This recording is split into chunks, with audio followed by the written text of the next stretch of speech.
hampir siap. Segantang nasi biryani khas Khamis. Hari ini cuti kan, hari pekerja. Okey, untuk customer Zul lah ni.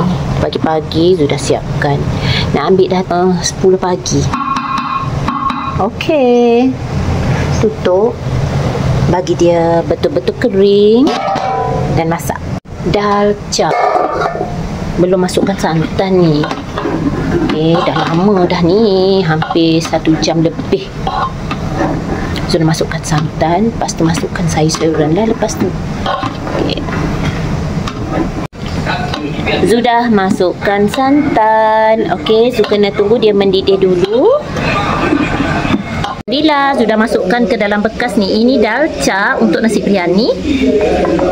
Nasi biryani ni Zul nak masukkan juga ke dalam bekas tahan panas.